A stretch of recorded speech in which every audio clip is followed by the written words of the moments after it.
learning analytics team sits in the education portfolio in RMIT, and one of our responsibilities is that we are the, I guess, the owners and custodians of all of our learning and teaching systems data. And by far and away the biggest one there is our LMS, which is Canvas. And what we have seen, unsurprisingly, is a massive increase in the volume of data that's being generated. I think probably my favourite stat at the moment, and I shared this one with Linda yesterday, was in March 2019, Canvas for RMIT generated about 350 million rows of clickstream data, for those who are familiar with it, in the requests table. In March 2020, that was over 1.2 billion. So a quadrupling of the data. And in fact, we had the equivalent of a full semester's worth of data in our repository before we were even halfway through the semester. It's just been absolutely massive. Which I guess brings me to my second point around this, which is the demand for data. We're a relatively operational learning analytics team. We do a lot of data requests, providing data to various parts of the university, including individual academics, but also all of our support groups around the university, college and school offices. Really, pretty much anyone who's interested in this kind of data, they would come to us and we would provide either the data itself or some analysis around that data. We also manage all of the survey data. And one of the things that has come out of this, and again, unsurprisingly, has been the demand for data. And it hasn't just been academics wanting to better understand the way their students are interacting, not just with themselves, but with the systems and with other students. But also, so we had the critical incident management team, playing a really key part through managing the university through the changes that we had to put in place around COVID, so moving everything into the online environment. And they were wanting to make sure that the systems were being used, and that not just the systems, but the systems for our students who couldn't come to Australia, but we organised special access so they could still access everything from overseas. Making sure that they were actually being able to connect, being able to access and get everything that they needed, which is, I think, the right thing to be doing, but it meant that there was a whole lot more people, a whole lot more data. So our team of sort of 12 or 13 have been basically run ragged, providing data to all the different parts of the university. Which I guess brings me to my third point, which is kind of the piece where I'm talking about learning analytics as opposed to talking about data. And that's that one of the things we do is what we call our EWS, which is the early warning system, our warning signs. It's a predictive model looking at students at risk. And one of the things that we discovered very early on, and a large component of the data that sits behind our model, is enrolment behaviours. And what we saw is that COVID-19 enrolment behaviours mimicked, replicated those activities and behaviours of what we would previously have called at-risk students. Now, the obvious answer there is that's because they were all at risk during a COVID time, but also it has meant that we've had to look at alternative data sets and alternative information to try and build out a more robust picture of what at-risk means in COVID times. And I'd love to say we've landed there. We're still working on it though, and it's probably more time than I could possibly go through today to go through the details of some of the stuff we've done. But it's been looking at things like submission lags in the online environment, and also things like the uses around discussion boards and interactions with other students online. They're probably the three main points I wanted to make today in terms of our experiences in COVID. Massive increase in the volume of data, massive increase in the demand for data, and then obviously the challenges of trying to build predictive models when the behaviours of what say normal behaviour in the past just isn't normal right now. The other interesting point, and I said 3, but I'm going to make it 4, is because we do manage all of the survey data, and that has been the interesting challenge with managing survey responses in an online environment. You know, a lot of the tactics we use in terms of trying to drive improved response rates just simply don't work. You know, having the staff spend time and giving time in class to complete surveys doesn't work when everyone's online and potentially asynchronous. So we've actually seen a massive drop in our response rates for our surveys.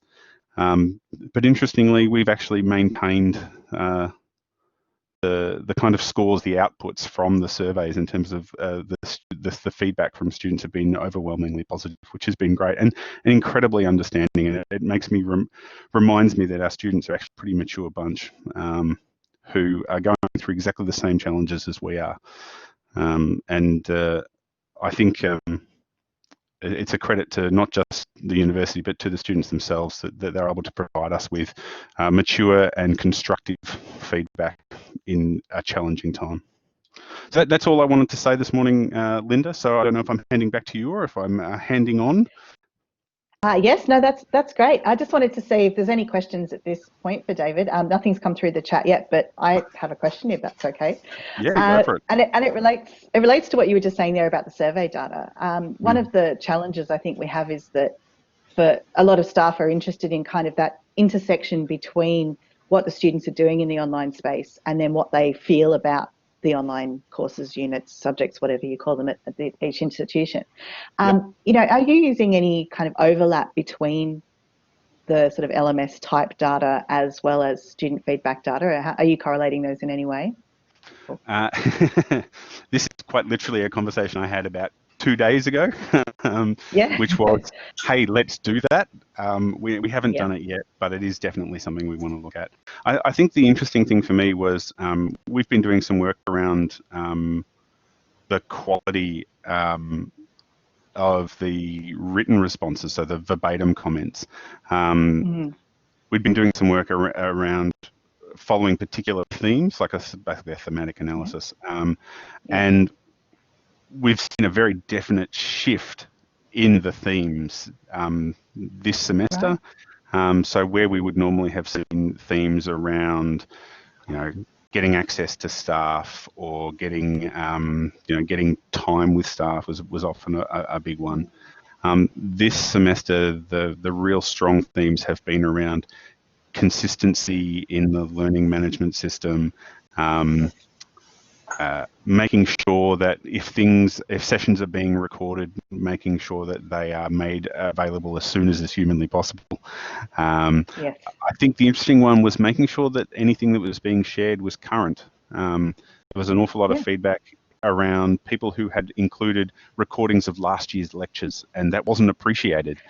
What they wanted was sessions from this semester where it was, you know, up to date and timely and relevant. And that's not to say that last year's lectures were weren't relevant. Of course they were, but the students wanted to know that it was something that was being done now for them. You know, the classic "I'm paying for this" piece of feedback always comes through, although less so. And I mean, we run a series of, you know, sort of sweeping over our data, looking for, you know, really nasty comments. We didn't find any this semester, and we don't find a lot. I mean, you know, if there's 25, 75,000, 100,000 comments, we might find less than 20 in a normal semester, and we didn't find a single one this semester. That's really interesting. It's almost like you were just reading the report that I put together for Swinburne on the student comments from our survey, because all of those things, consistency, communication, you know, all of that were really high in students' mind in that transition period. So, no, that's wonderful. There is a question in the chat from Abby. Are you seeing a similar drop in survey response rates for the national comparative surveys as you're seeing for your internal evaluation surveys? No, it's actually a really interesting one. So we did see a drop in our response rates, but it was also because I think this semester, this year, with regard to the GOS, we didn't use the caddy calls that we would normally use, which are the follow-up phone calls and everything, the service that SRC provides. we didn't use that this semester, and so we saw ourselves lagging behind both the national average and our previous performance in the survey. And that was interesting that that level of drop wasn't as significant as we saw at a local level. At the local level, our rough survey response rate is around about 40% on a normal semester, and we barely squeaked past 20. Wow. So, and because we have both HE and VE, in the VE space, it was less than half of what we would normally have. So that's really interesting. The interesting for us is because obviously we've got RMIT Online, which sits off to one side, and they deliver online all the time, and they've been doing a lot of work over the last couple of years to try and help improve their response rates, because they found the techniques and tactics that we used weren't working for them, unsurprisingly. So now there's an opportunity for us to be learning from them and using their approaches or adopting their approaches at a more larger level for the university. Fantastic. Well, we could talk about this all day, and I think some people in the chat would like us to continue. But what we'll do is we'll come back to that idea at the end when we open up for a broader discussion, because I'd really like to hand over now to Bill to give us a bit of a perspective from Charles Darwin. Hello, good morning or good afternoon, everyone. Bill Searle, Manager Learning Technologies at Charles Darwin University. Perhaps just a bit of context first. CDU is a dual sector institution, so both higher education and vocational education. We have around about 24,000 enrolments across both of those sectors. We have a large cohort of online higher education learners. Around about 70% of our higher education cohort is 100% online. The only requirement they would have for any physical attendance is if there was an intensive or if there was a placement required as part of their study. We commenced our learning analytics rollout implementation around about 2014. We're a Blackboard institution. We use Blackboard Learn as our LMS, and we use Analytics for Learn as our learning analytics environment, and we also have a BI platform for the longitudinal data. We combine student management system data and LMS data straight away from the very beginning of our implementation in the analytics warehouse. And those reports are available to every teacher via the LMS. So they get access to 5 reports via the learning management system. When Linda and I first started having a conversation about this, I sort of went, well, what has changed? And the reality is our learning analytics has pretty well predominantly been business as usual. And I think because we haven't had to do that rapid transition that other institutions had to do in terms of moving their learning cohort into an online context. We already had a large cohort of our learners in that environment, and we already had quite active use of our reporting suite across the teaching community. So we didn't really have any requirement identified for any additional reports to the current suite. I mean, having said that, the one thing we probably have been asked about is our use of the online classroom, like as in Collaborate, which we're using today.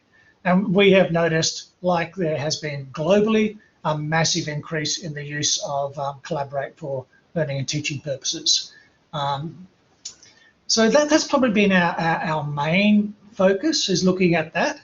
One of the things that we also have been doing is running in parallel over the last sort of 12 months has been a student digital experience project, which is running out of our sort of student engagement and success office. And we're working with them to actually sort of, well, David was talking before about the at-risk models. There's a renewed interest in us looking at how we identify students at risk.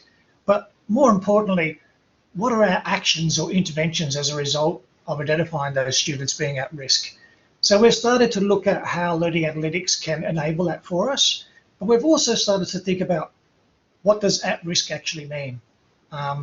So looking at what are some of the key considerations about at risk. I mean, I like the idea, David, that you were talking about submission lags, and I'm assuming that you mean You know, those submissions that are being presented past a due date, for example. There's some of the criteria and considerations and conditions that we've been looking at as well.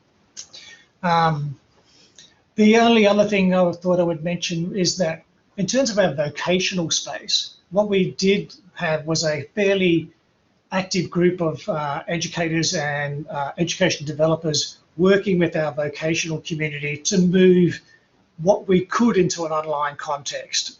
That was via the learning management system, Blackboard Learn, but it was also via options like SharePoint or Microsoft Teams. And what we found was that the data available to us via SharePoint and Microsoft Teams was actually quite difficult to obtain. Aside from hits, we weren't able to get any of that sort of granularity that you would get from a learning management system via clickstream and time spent and items accessed, etc. So that's sort of our story over the last 6 months or so. So I don't know if anyone has any questions, but that's sort of where we are at the moment. Thanks, Bill. That's really interesting. Again, I've got a question. There's nothing in the chat at the moment, but we'll give people a minute to think about that. But one of the questions I had is, when you're talking about building sort of those at-risk models for students, and you mentioned again that you're dual sector, and of course, David at RMIT is also, and Swinburne, where I am, also as well. Do you find that the at-risk models are different between the vocational education and the higher education areas, or have you not looked at that in detail yet? That's interesting, because one of the challenges that we have is, and I think you and I were talking about it the other day, Linda, is the way terms are set up in VET is incredibly different to higher education. You know, higher education has your typical 14-week or 12-week teaching period with a start date and an end date, whereas VET has this term which could last for 12 months, and a student might enroll in it at a specific time and then take 12 months to complete that course. And then the training package might change halfway through. Yeah. So you've got those issues to deal with as well. So we've actually been really quite challenged on, well, we can collect that clickstream data. What we actually had to do was create a bespoke report that had a filter by date range in order to be able to get the data that you wanted to get. So we haven't actually looked at what at risk might look like in a VET context. Yeah. No, I think it's a challenge. And David, was there something you were going to say there? I noticed you turned your microphone on. I was just going to say we have gone through that process, and they are absolutely different for us. We very quickly, because we went through a process of sort of feature selection and selecting and finding all the different data sets, and became very, very apparent that the process and the approach that we'd taken for HE just simply was not going to work for VE. And so we're actually in the process of building a completely separate VE model. The other interesting thing that we have, but I'm not sure whether you guys are the same, David, is that there's we only have a percentage of our, I suppose, offerings in terms of vocational that are online. And that's where the clickstream data comes from. You're generating that data in an online context, whereas you have to look at another methodology to capture the data when you're teaching face-to-face or in a VET context, which is where it predominantly is. So whether that's teacher logs or whatever it might be, that's the other challenge that I think we have in that environment. Absolutely, what we ended up with a middle ground, which wasn't actually a full-blown predictive model, but actually just about surfacing more data for the VE academics. So they just had more awareness of it. Even if we couldn't do a predictive model in the short term, we could at least make sure that they had access to a broader set of data. Yes. Just to share something that came up recently. So for those of you in the room that don't know, we have a Victorian and Tasmanian Learning Analytics Network. And we had a very similar conversation to this one probably about 8 or 9 weeks ago amongst the group. And one of our representatives there is from Victoria University. Now, they use a block model of very short blocks. And they had some really interesting perspectives about what that means in terms of learning analytics turnaround, what it means in terms of the models. So again, I don't know whether we have anybody in our audience here today from VU, but certainly if we don't, I'm happy to follow up and maybe report back through some of our communication channels that we have with the SIG about some of the things that they're doing there, because it was, again, interesting when you've got a different time period to your normal semester, regardless of whether or not you're talking about HE students or BE students. Fantastic. Well, I'm going to keep moving forward so that we can get through our panel and have a bit of time for discussion. So thanks very much, Bill. And I'm going to hand over now to Hassan from UQ. Okay. Thank you, Linda, for the invitation. And Bill and David, it was great to hear your stories. So again, my name is Hassan Hosravi. I'm a senior lecturer at the University of Queensland. My appointment is currently split between the School of IT and the Institute for Teaching and Learning Innovation, so I kind of wear both of those hats. I might talk about something a little bit different. So in response to COVID-19 at UQ, we developed a student experience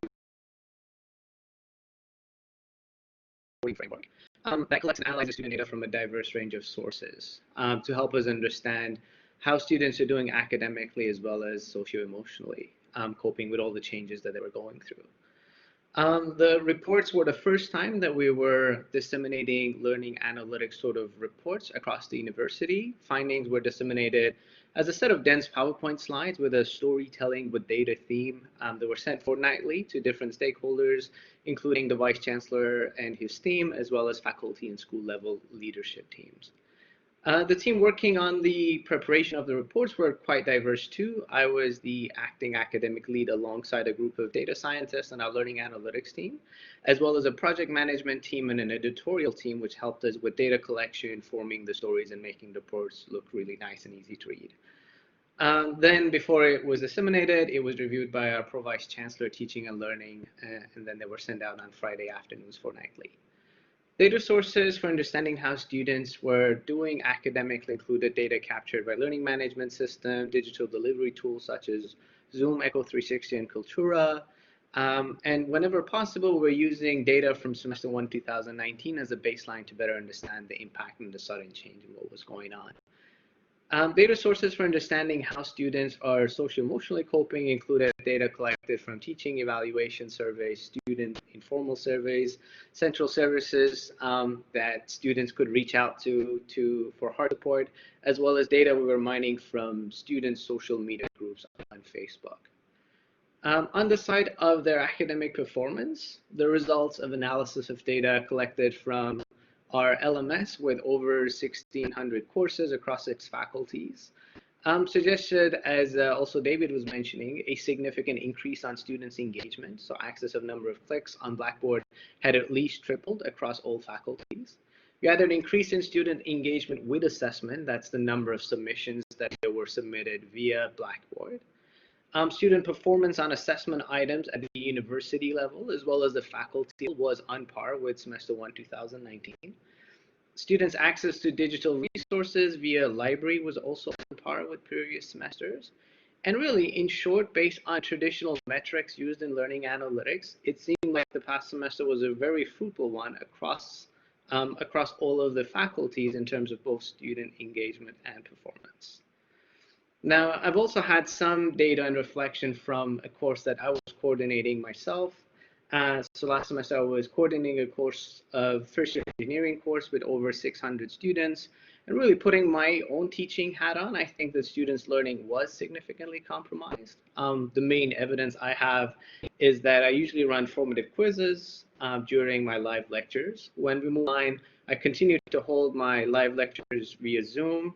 Attendance was on par with previous semesters, but on average, students' performance on these in-class formative activities was at least 20 to 30% worse compared to last year. My sense is that a lot of students did have Zoom on, and yeah, they were listening to me, but perhaps they also had Facebook and YouTube on the side, so they might have not really been listening as they would have if they were in a live lecture. So from that part, I guess finding from the traditional learning analytics should be considered with a little bit of care and cautious. And to me, really at a time of heightened interest in online learning, this really raises a question of how we might be able to capture richer data about students' learning processes in an online learning setting at scale to better understand and act upon student learning. On the side of the student voice, so we had the teaching evaluation survey, had lower response rate, about half of what we usually get. However, the result on par in terms of student satisfaction. Topic modeling on students' comments on the surveys, as well as over 40,000 comments that we had mined through different Facebook groups related to teaching and learning at UQ, seem to find the main themes of discussion to be around assessment, teaching support, privacy concerns, and proctoring final exams. We did a sentiment analysis that resulted in a 50-50 split between positive and negative sentiments, and a deeper exploration of some of these comments demonstrated that students' preferences were quite diverse. A few examples: some students really liked online learning environments. They thought it was great. Some hated it. Some preferred newly developed short to the point videos as a replacement for their lectures. Some like just old authentic lectures, just the recordings, because they thought it gives them a more of a feel of an authentic lecture where students are actually asking questions during the lecture. Some preferred final exams to be proctored to ensure integrity of their credentials. Others very much hated it and had concerns around the privacy and many other aspects of being proctored in an online environment.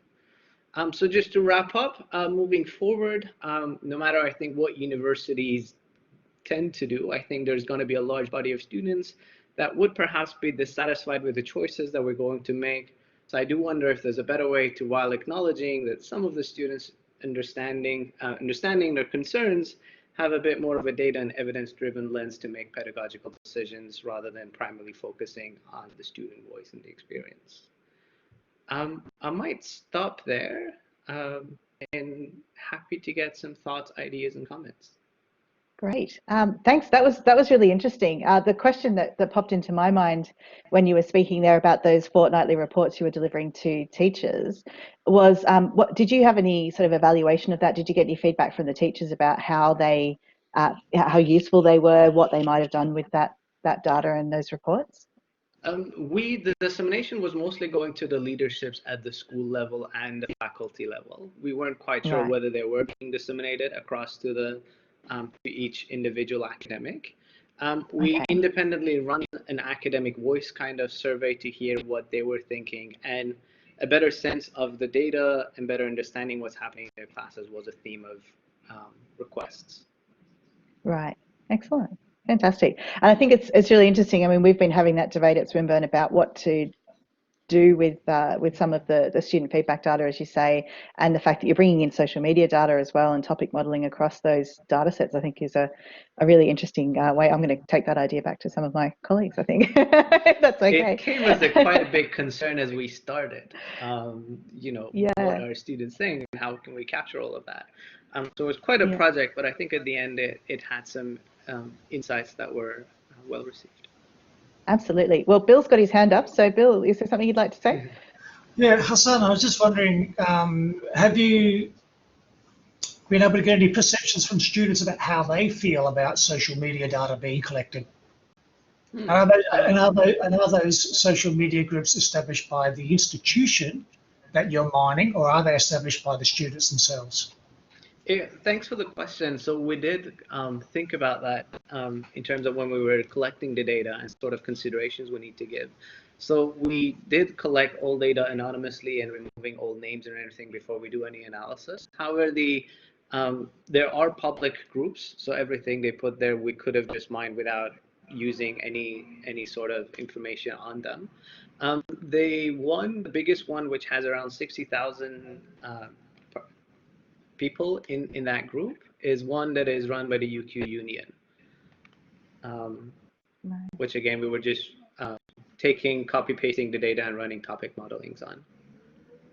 Great, fantastic, Thanks. Wonderful. Well, that's really that's really great. What I'm going to do now is pass on to Megan. In the meantime, I'm also going to promote all of our participants up into a mode where you can turn your cameras and microphones on to talk at the end of Megan's presentation. However, I would just request in the interim that you keep your microphone and camera off so that we don't get in the way of Megan's presentation, because we want to be able to hear her.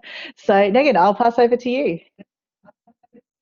Awesome. Thanks, Linda. Hi, everyone.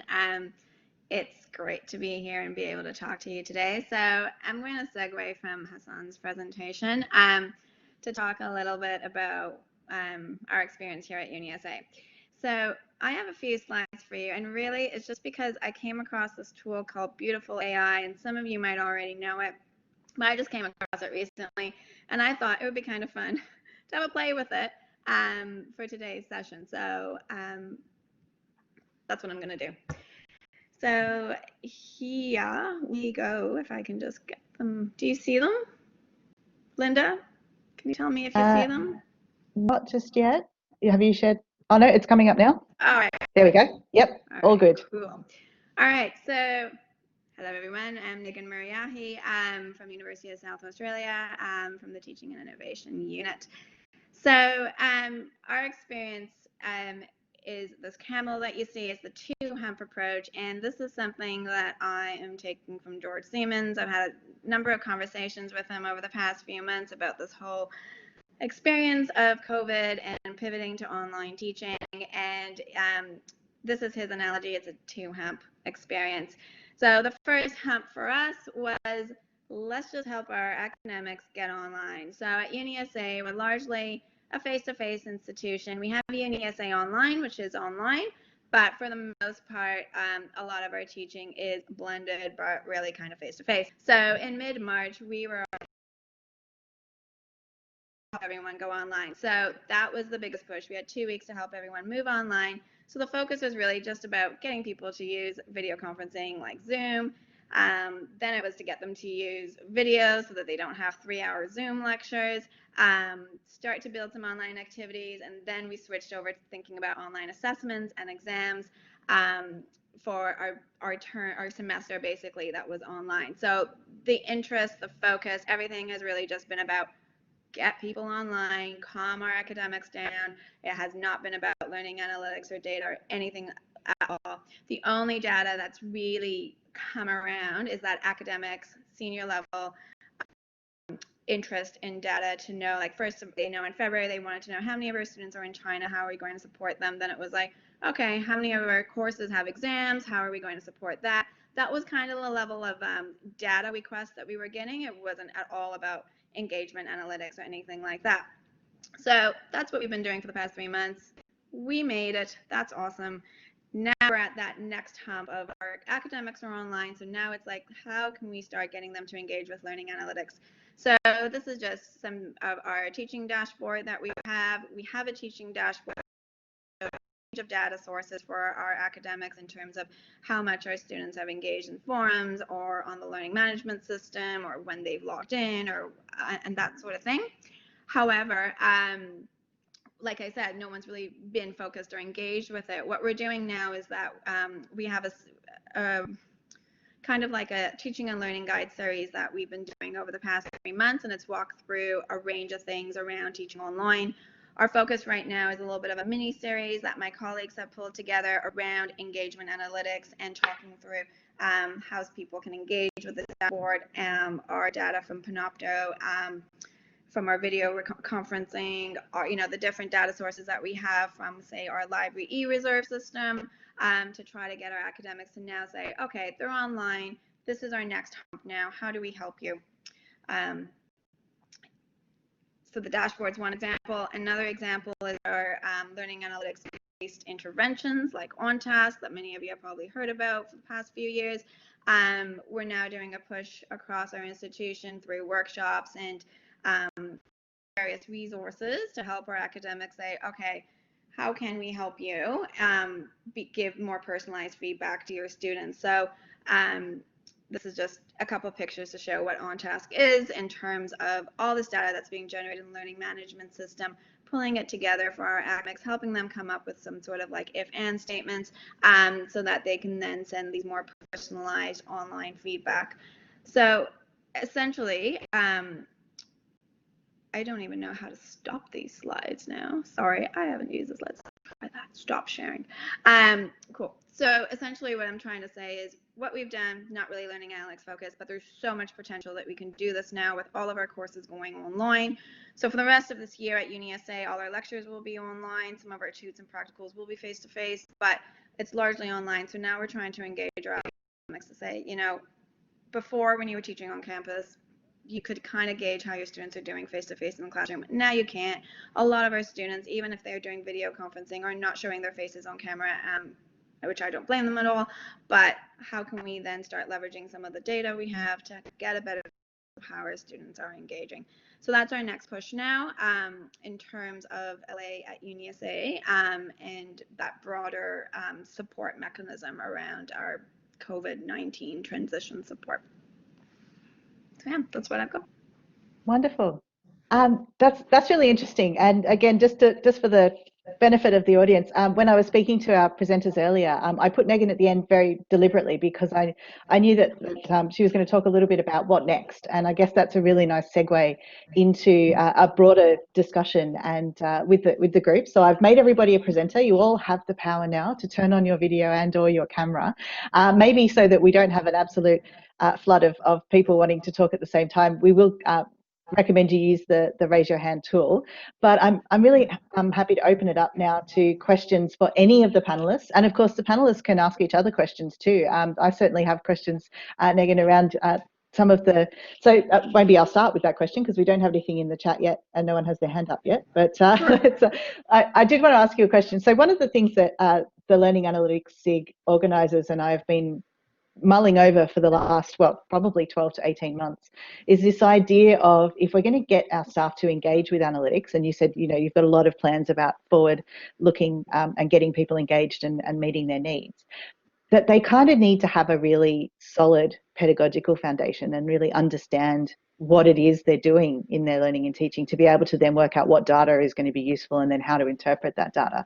So you mentioned in your last 3 months response that you've sort of been helping academics to go online. Do you get a sense that some of that may have contributed to a really good foundation to be able to then use learning analytics, or do you think there's still a little bit of work to be done in terms of getting people to understand the pedagogy and the why of what they're doing online? I think there's always more work that can be done. So part of our response over the past few months was also offering a series of short courses for our academics to do, which is exactly that, addressing how to better engage students online, for example, or how to, you know, some of that pedagogy without getting too theoretical, more applied for our academics. And a good number of our academics have engaged with those short courses in order to get some of that feel. So our workshops as well have tried to be not just about the technical of how to, you know, use Zoom, but how to use it effectively for different elements. So I think for a large number, for many of our academics, they probably are starting to get a lot of that understanding of good engagement online. Probably as the end of our semester ended, it was starting to get better. First, it was just let's get online. And then getting into next semester now, I think absolutely they need to have a better understanding of that pedagogical background, but I don't think they need to have too much to get started. And it depends on the kind of support that they have as well. So like something like OnTask, for example, only works if your course is designed in a way that the data feeds into it properly. So you need to think about the activities that you have in there. So you need to have that sort of understanding. I think most of our academics do. It's then just providing that support structures around in place for them in order to. But yeah, I think there's huge potential, especially now that there is the challenge for me with learning analytics has always been, how do you really do it when it's blended? Because there's so much that happens in the classroom that you miss out on through just looking at LMS data, because all they're using the LMS for is for like some resources, maybe a discussion forum here and there, but so much of it is rich in that blended face-to-face experience that you just don't have.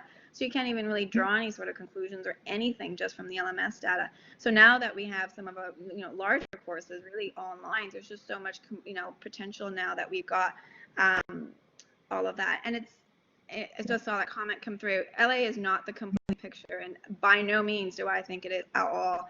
I'm a strong advocate that you need all sorts of feedback, whether it's peer feedback, student feedback. Learning analytics is just one of them, but it's one that we haven't really tapped into to its potential. And I think now that more are teaching online and aren't scared of teaching online anymore, it's an opportunity for them to now use it to be able to just have an idea of how their students are doing, just like they do when it's face-to-face. Yeah, absolutely. Now, there's some really good points there coming through from the panel in the discussion, but I'd like to open it up also. I mean, I will come back to the panel to ask each other questions, but I just wanted to check with our participants. Is there anyone who has any questions for the panel about what you've heard, or even if you want to put some future-looking ideas into people's minds? Please just raise your hand if you do have anything to say. So, have a very quiet group. This is exactly what many of you have just mentioned about people having their being here, but maybe not being present. But we'll see. So, are there questions amongst the four of you, just to kick us off while other people think of some questions going forward? I've got a question for Hassan, if you don't mind. You were talking about these reports that you pulled together with a team of people and sharing it at that senior level. Do you think in the future is your next step maybe to move those reports into some sort of teaching-facing dashboard or way that it could then be useful for the actual teachers? Like, what's your next plan, I guess, now that you've spent so much time and energy trying to pull these reports together? So actually, we always had that. So we did have a teacher-facing dashboard before that talks to the level of what's happening in one course. But we had never actually had this broader vision of how do you actually collect all of this and share it with the leadership, which seemed to be where a lot of the concerns were during the pandemic. You know, what is happening globally across the university as we're making these changes. In terms of that teacher level dashboards, and maybe just reflecting back on what David and Bill was also mentioning, we've made the change to move away from predictive models to guided exploratory models recently. Where we are just trying to show academics data or aspects of the course that we just think is interesting without necessarily labeling it at anything or at risk, or these are students that are doing well. And in the co-design sessions that we've been holding both with students and academics, I think that's been quite well received. Just leaving it to the human judgment in terms of what you do with the data that we're just telling you this is insightful. Don't know actually how it's insightful, but we think you should look at it. And I think that's been well received. I don't know if it's been a case anywhere else in terms of predictive analytics and how they've been perceived by academics and students. That's a great point, Hassan. We've done exactly that. We went through a process last year around understanding student belonging and trying to quantify that using data, which was a fool's errand to start with anyway, but we went through it. And what came out of it, because we had a sort of a consulted committee of academics to work alongside us as we went through this sort of data exploration.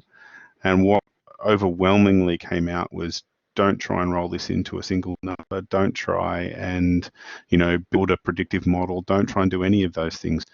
Just share the data with us and let's talk about what insights we can derive from the data itself. Let's not try and get clever.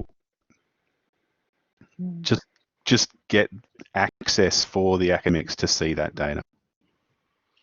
And it is relatively hard to do that manually without any guide. So the only thing we do is we find for deviants. We find students that are deviating from the rest of the class.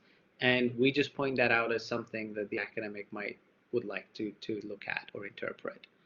A lot of it is work in progress. It hasn't all gone in at the UQ-wide level yet, but Anisha and team are working very hard to get it out. Lovely. There's a question here in the chat from Amelia, and I'm going to put it to all of the presenters here and to see what your views are. But Amelia says, I'm curious as to whether you see learning analytics being used outside the curriculum. So for example, in academic learning support and other co-curricular support areas. Everyone's service is now online alongside the actual units and courses being taught.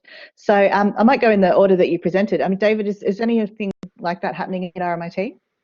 It is, yeah. So it sort of answers a question that was happening up earlier up in the chat, which was, what kind of groups are we actually servicing with data? And one of those for us is the library.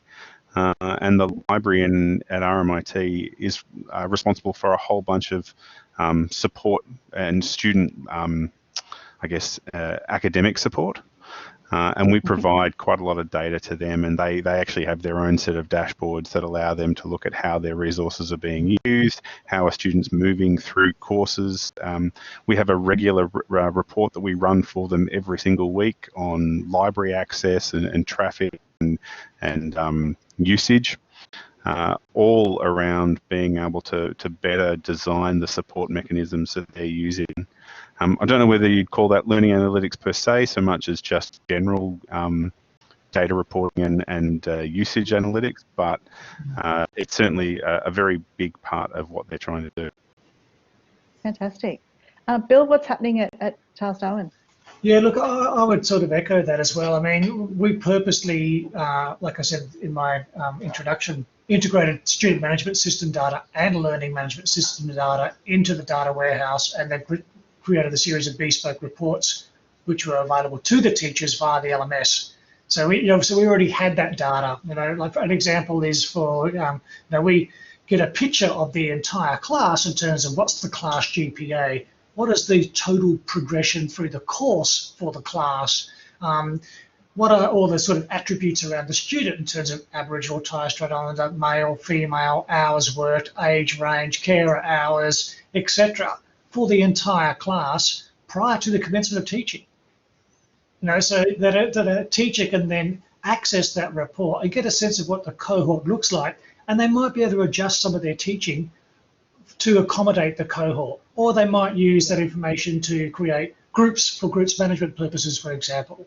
So, yeah. But the next part, I do think, it does go beyond that LMS SIS data and does look at things like, the learner support areas. I mean, we sort of imagine this situation in the future where you would, not only the student, but the teacher would log on to a dashboard of some sort, and they would access things like how they're progressing through their course of study, but how many support requests have they had around assessment items.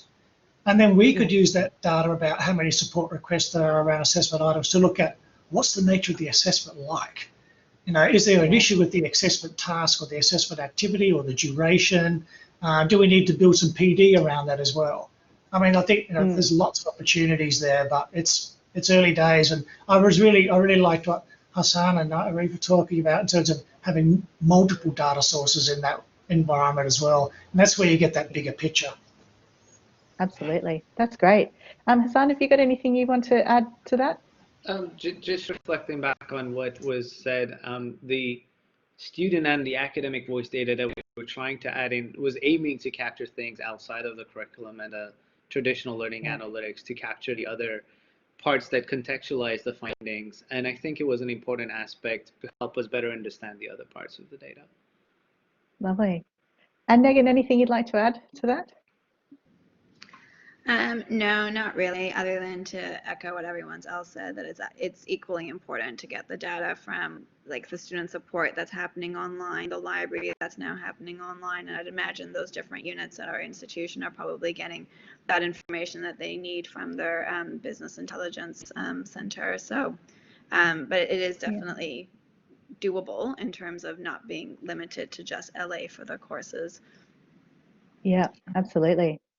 Well, I'm just looking at the time, and we are getting close to the hour. So what I'd like to do just briefly now is to talk about this session and obviously the SIG, but we do really want to come back to that idea of future topics. So I've written down a couple of ideas that seem to have emerged from what's been said and some of the questions that have been asked, so I'll come back to them. But for those of you that need to run off to other meetings, firstly, I'd love to thank our panelists. I think what they've talked about today has been really insightful. It's given us some really interesting perspectives on what other institutions are doing, some of the thinking around analytics. I've written down the guided exploratory models. Again, Hassan, I'm going to steal that idea. But I think there's been a lot of a really interesting and fruitful conversation here. So thank you very much for giving us your time and your expertise. I'd also like to give a shout out to my colleagues Shreko, Hazel and Cass, who are part of the organising group of the Learning Analytics SIG for ASCILITE. And just to let you know that we are here and we're in the middle of putting together some activities for the rest of this year. And of course, as I said, that's part of what we want to just finish off with today. Also, just to bring your attention to two things. We have a Google group that you can sign up up to through the ASCILITE website. So if you go to the ASCILITE website and the Learning Analytics SIG, I guess you kind of all know where it is because you've made it here today, but you can sign up to a group there. But also a bit of a heads up that we're about to release a new website. So we'll be sending out some information about that soon, really trying to bring together some more resources, be a little bit more responsive to the needs of the group. So I'd really like to just mention a couple of words that have come up today in the session and get a sense, again, through the chat and for anyone who wants to put their hand up or have a chat through the video or audio. But some of the ideas I think we've come up with today are around sort of really getting into what are useful engagement analytics. So what are things that are going to be particularly useful to different stakeholder groups? And I think, as we've just had in that last question, that idea of teachers, managers, but also support services and other university groups that can use the learning analytics side of it, not just the business analytics side of it. So I think that's important. There were some issues there around ethics. I know we talked about, being able to mine certain sources of data, and also students were talking about ethics in terms of proctoring and things like that as well. The idea of co-design, I think, was also came up there as well, especially in that guided exploratory model conversation that Hassan was having. And we did have a very big emphasis in the beginning there on student evaluation. So how much that sits in the learning analytics field or not, I don't know, but I guess it might even be something we can take back to ASCILITE and say it's obviously a hot topic, and we'd really like to see what can be talked about in relation to that. So if anyone has any other suggestions, please feel free to put them in the chat window there. Otherwise, I can see a bunch of people have sort of had to skip off to other meetings, but thank you all for coming, and the recording of the session will also be available through the ASCILITE website in a few days' time. So thanks again to the panel, and happy to stick around and have a chat with anyone who wants to. Thanks very much. Oh, no for problem. me. Yeah, Thanks, no, it's been great. Bye. I've learned a lot. Cheers. Oh, we're getting lots of thanks through the chat, so that's good. All right. And all the topics you mentioned sound super exciting, Linda. I mean, they all are exciting. So whichever you go, we can't go wrong. Well, we've got several slots to fill for the rest of the year, so it'll be really good to try and maybe hit on a few of those, or even a few different perspectives on some of them as well, especially in terms of engagement and things like that. So, yeah, fantastic. All right, the room's getting smaller. I made everyone presenters, but nobody said anything. But that's okay. Excellent. All right. Thanks, All right. everyone. All Take right. care. Thanks, everyone. Thanks, everyone. All right. Bye-bye. Thanks a lot, Bye. everyone. Bye. Thanks, everyone. I'll stop the recording.